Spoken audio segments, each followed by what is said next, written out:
오늘 환골탈태라는 제목으로 하나님 말씀 전하겠습니다. 하나님은 새로운 나라를 계획하셨습니다. 그 나라는 복의 근원이 되는 나라이죠. 내가 복될 뿐만 아니라 모든 사람, 모든 민족을 복되게 하는 나라입니다. 하나님 그런 나라를 꿈꾸셨습니다. 그런 나라는 어떻게 만들어질까요? 하나님만 의지함으로 만들어집니다. 하나님만을 의지하여 하나님 말씀대로 행할 때 나도 복되고 내 이웃도 복되게 하는 것이죠. 그러나 아브라함은 여러 차례 흔들렸습니다. 애굽 땅에도 갔다 왔고 두려워하기도 하고 아까워하기도 했습니다. 아브라함만 그랬느냐? 사례도 그랬습니다. 흔들리지 않고 피는 꽃이 어디 있으랴. 창세기 16장에는 사례가 흔들리는 이야기가 나옵니다. 아브라함의 아내 사례가 그 여종 애굽 사람 하갈을 데려다가 그 남편 아브라함에게 첩으로 준 때는 아브라함이 가나안 땅에 거주한 지 10년 후였더라. 아브라함이 애굽에 내려갔던 것처럼 사례는 애굽 여인을 아브라함에게 첩으로 드렸습니다. 애굽은 언제나 대안이었어요. 하나님의 약속을 붙잡고 살다가 그만 놓아버리고 싶을 때 잠깐 갔다가 금방 돌아오면 되지 슬쩍 떠나는 곳이 애굽이고 누가 낳든 아브라함의 씨는 아브라함의 씨지 모르는 척 들여놓는 것이 애굽 여인입니다. 여러분 사라가 이렇게 흔들렸던 이유는 무엇일까요? 사라는 참 착한 여자였던 것 같아요. 아브라함과 함께 본토 친척 아비집을 떠나 그 긴 여정을 함께 했죠. 애굽에 가서 자기 목숨을 위해서 자기를 누이라 할 때도 순순히 다 받아주었습니다. 그런데 사라는 왜 여기서 흔들렸던 것일까요? 성경은 10년이 지났다 이렇게 기록하고 있습니다. 기다릴 만큼 기다렸다는 것이죠. 아브라함의 나이가 85세고 사라의 나이가 75세입니다. 그런데 아직도 하나님의 약속은 기미가 보이지 않는 것이죠. 그래서 대안을 찾았다는 것입니다. 자, 여러분, 아브라함은 기근 때 흔들렸고 사례는 시간이 너무 길어지자 흔들렸습니다. 당시 생계는 남자의 책임이었고 출산은 여자의 책임이었죠. 각각 자신의 책임의 영역에서 책임을 수행하는 과정에서 흔들리더라는 것이에요. 이스라엘이 바알 숭배에 빠진 이유는 무엇입니까? 풍요이죠. 바알은 풍요의 신이거든요.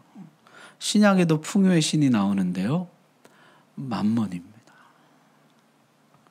풍요로운 삶. 이것은 영원한 유혹이죠.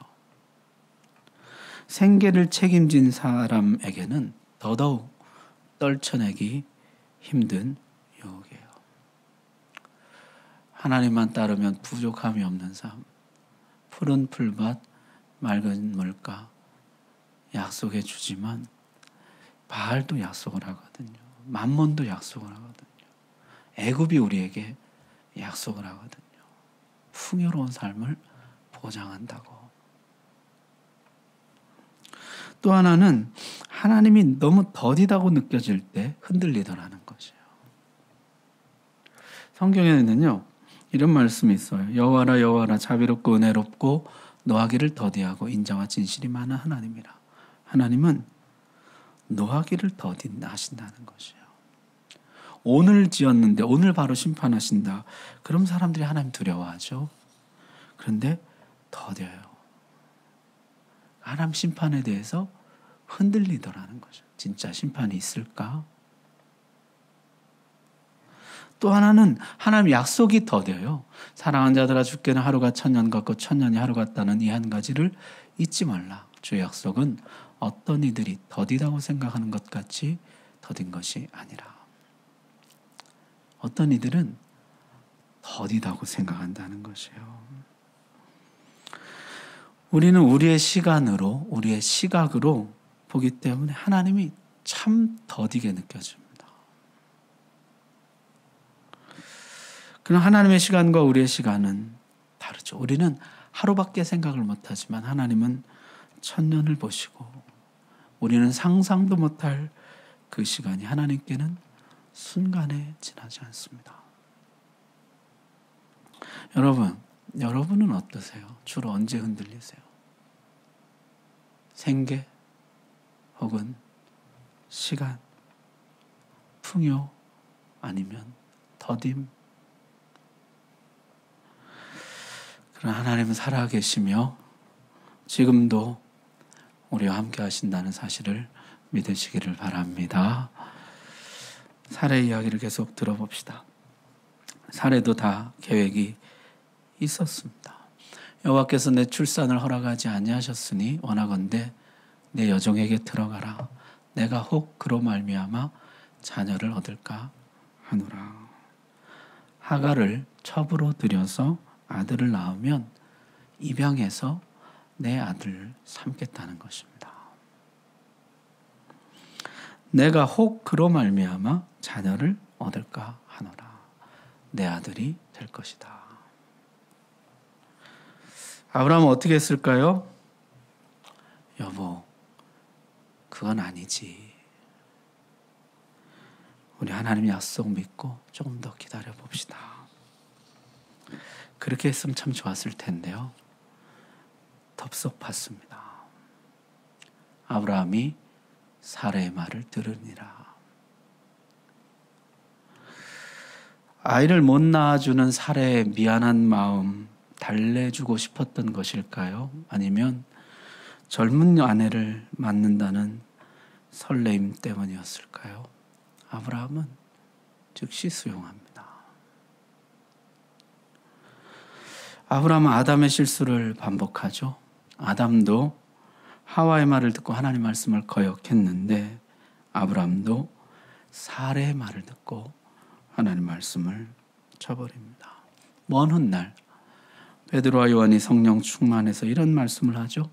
베드로와 요한이 대답하여 이르되 하나님 앞에서 너희의 말을 듣는 것이 하나님의 말씀을 듣는 것보다 옳은가 판단하라. 신앙생활은 누구의 말을 듣느냐 그 싸움입니다. 많은 소리들이 있습니다. 그 가운데 내 귀는 어떤 소리에 가장 민감한가? 내 귀는 하나님의 소리에 대해서 열려 있는가? 하나님에 대해서는 산 자요, 죄에 대하여는 죽은 자인가? 하나님은 처음부터 돕는 배필로 지으셨습니다. 돕는 배필이 히브리어로요, 에제르 케넥도예요. 에제르가 돕는 자라는 뜻이고요. 케는 접속사고 네크도는 건너편, 반대편 이런 뜻입니다. 건너편에 돕는 자예요. 맞은편에 조력자. 나와는 다른 시각, 다른 관점에서 내가 하나님 말씀대로 살아가도록 돕는 사람. 그 사람이 돕는 배필이거든요. 죄를 돕는 배필이 되지 말고 말씀대로 살도록 돕는 배필이 되어야 합니다. 아브라함이 애굽에 갈 때 계획과는 다르게 일이 전개되었던 것처럼 사라의 계획도 다르게 진행됩니다. 하갈이 잉태하자 사례를 멸시하기 시작했습니다. 여주인 행세를 하기 시작했어요. 하나님은 너는 복이 될지라 그러셨어요. 너만 복될 뿐 아니라 모든 사람을 복되게 하는 존재가 되라 그러셨는데 지금은 오히려 세상으로부터 멸시를 받는 존재가 되어버렸습니다. 사례는 아브라함에게 강력하게 항의하죠. 하갈의 권력은 아브라함으로부터 나온다는 것이에요. 아브라함은 하갈에 대한 모든 권한을 아내에게 넘깁니다. 여기서 아브라함이 잘했죠. 아담은 변명하고 책임 전가했습니다. 저 여자 때문입니다. 그러나 아브라함은 원상복구하고 질서를 바로 잡습니다. 당신의 여종은 당신의 수중에 있으니. 가정의 질서가 다시 잡히면서 하마터면 깨어질 뻔했던 아브라함의 가정이, 그 가정을 통해 이루려고 하셨던 하나님의 나라가 다시 중심을 잡게 됩니다.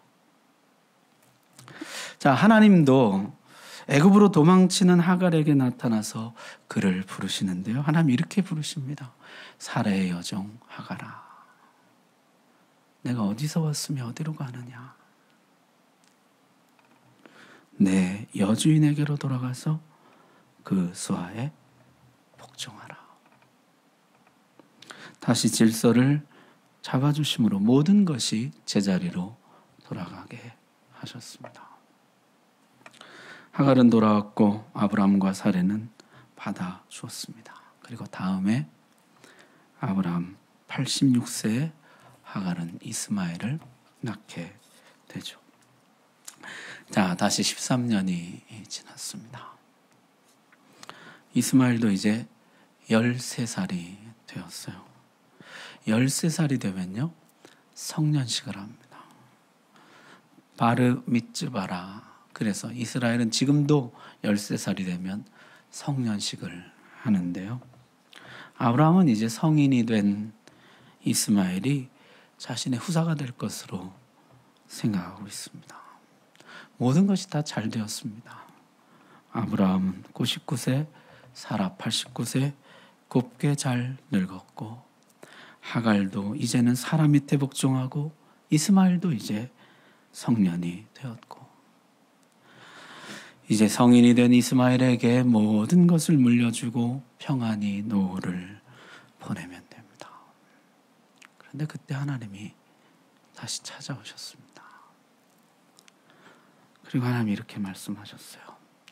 나는 전능한 하나님이라. 너는 내 앞에서 행하여 완전하라. 하나님은 전에 없던 엄한 어조로 말씀하셨습니다. 나는 전능한 하나님이라.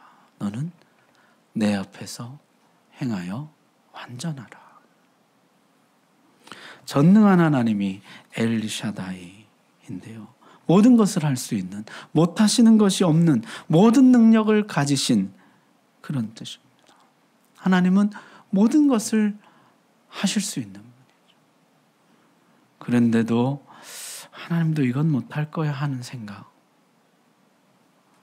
이젠 틀렸어. 내 나이가 벌써 99세인데. 이건 하나님도 안 돼.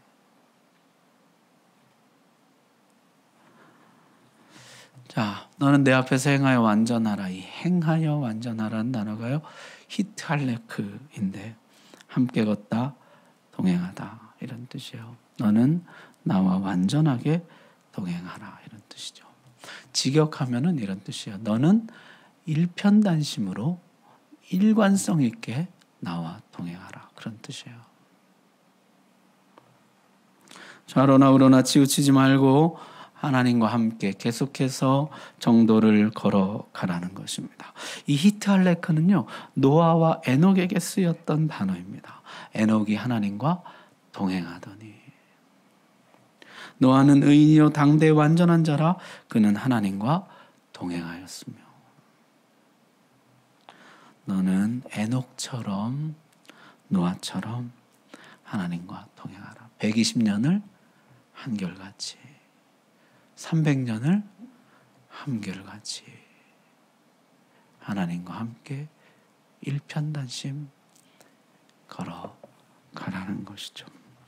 사실 지금까지 하나님은요, 아브라함이 온갖 부족함과 실수에도 불구하고 이렇게 엄히 말씀하신 적이 없습니다. 오히려 실수를 감당해 주시고 바로를 책망하고 재물도 더해서 번성케 하시고 아브라함이 흔들릴 때마다 나타나서 붙들어 주시고 사라가 흔들릴 때는 하갈에게 나타나서 돌아가 내 여주인에게 복종하라 질서를 잡아 주셨습니다. 하나님의 길을 걸어갈 때에는 부족해도 얼마든지 도와주십니다. 그러나 지금은 다릅니다. 다른 길을 가고 있어요. 하나님의 길을 버리고 나의 길을 가고 있습니다. 너는 내 앞에서 행하여 완전하라. 여러분, 우리가 하나님과 함께 걸으면서 실수하는 것은 하나님이 다 용납해 주십니다.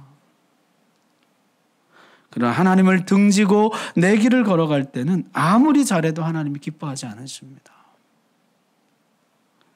잘하느냐 못하느냐보다 더 중요한 것은 내가 지금 누구와 함께 걸어가며 누구의 길을 가고 있느냐 하는 것입니다. 하나님은 그 이름부터 바꿔주시죠. 아브라함은 좋은 아버지, 존귀한 아버지란 뜻이에요.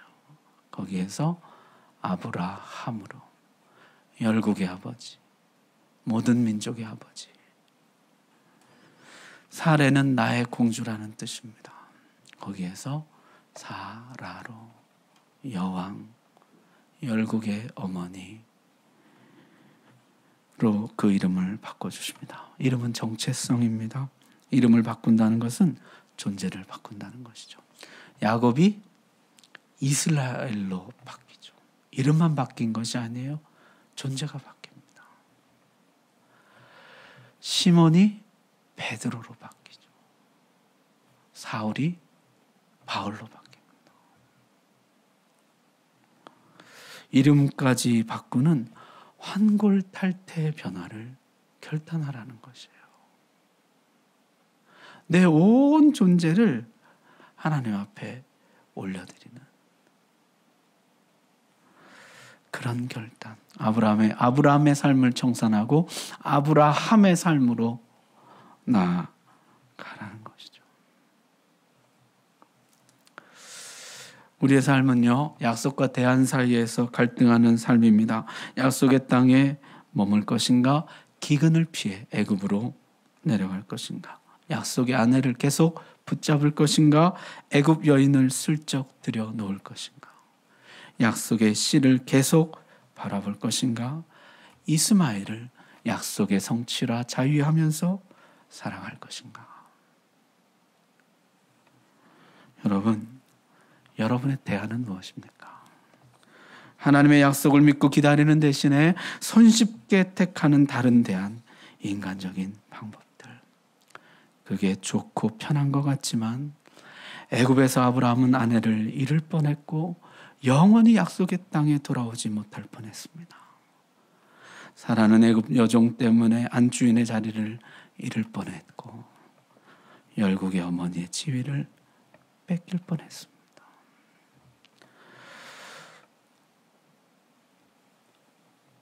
애굽 여인의 소생 이스마엘 때문에 이삭은 이 땅에 태어나지 못할 뻔했을 뿐더러 온갖 핍박을 받고 하나님의 나라가 좌절될 뻔하였습니다.